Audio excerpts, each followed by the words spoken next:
We did our PowerPoint on progressivism and how it affects our food now and in the 20th century. There were many progressive reforms during the early 1900s. Some of the most important progressive reforms during the presidencies of Roosevelt, Taft, and Wilson were Prohibition, the Meat Inspection Act, the New Freedom, the Fight for Prejudice in Society, new labor laws, city government reforms, the 17th, 18th, and 19th Amendments, and the Newlands Reclamation Act. Prohibition was one of the issues of the early 20th century we chose to talk about in our PowerPoint.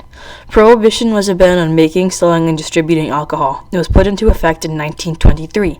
However, people went to all costs necessary to get the alcohol, and Prohibition was repealed in 1933 due to the spike in alcohol-related deaths. The women's rights movement showed strong support for Prohibition because they believed it would end abuse due to alcohol. Another important reform during the early 20th century was the Meat Inspection Act. It was signed by Theodore Roosevelt in 1906 and it allowed the Secretary of Agriculture to condemn any meat product unfit for human consumption.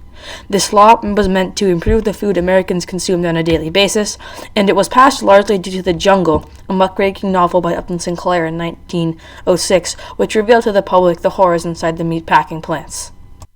Now we will shift to some more modern food reforms. We will start with the FSMA, or Food Safety Modernization Act. This is the biggest food safety reform in over 70 years and was signed into law by President Obama on January 4, 2011. This law shifted the focus of dealing with food contamination from after it happened to preventing it in the first place. This law deals mainly with the contamination of the U.S. food supply, mainly focusing on the foodborne illness. It puts strict safety guidelines on farms and industries, and food inspectors examine foreign food before they allow it to come into U.S. boundaries. The FDA now also has the power to stop suspect food and declare mandatory recalls.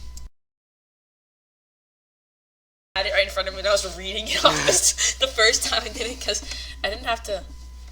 Yeah, anyway, go.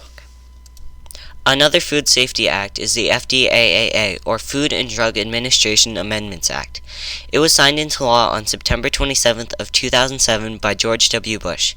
It significantly added authority to the FDA by making sure that it has the resources it needs to conduct the complex tests needed to test modern drugs and ingredients. This act reauthorized and extended certain programs. Two laws that were reauthorized were the BPCA, Best Pharmaceuticals for Children's Act, and the PREA, Pediatric Research Equity Act, which both help find cures for children. Our reform is the Hydrogenated Oils Ban Act, or HOBA, as we call it. We decided based on the fact that trans fats lead to bad health effects such as lowering good cholesterol, or HDL, and raising bad cholesterol, or LDL, which leads to stroke and heart disease, that trans fat is dangerous. Trans fat, also known as trans fatty acids, is made when hydrogen is infused in vegetable oil via an industrial process. Our reform is to ban companies from using trans fats in their products. It poses a serious health threat to the people of the United States of America. Fast food companies such as McDonald's have already stopped using trans fats, and Burger King is currently phasing them out.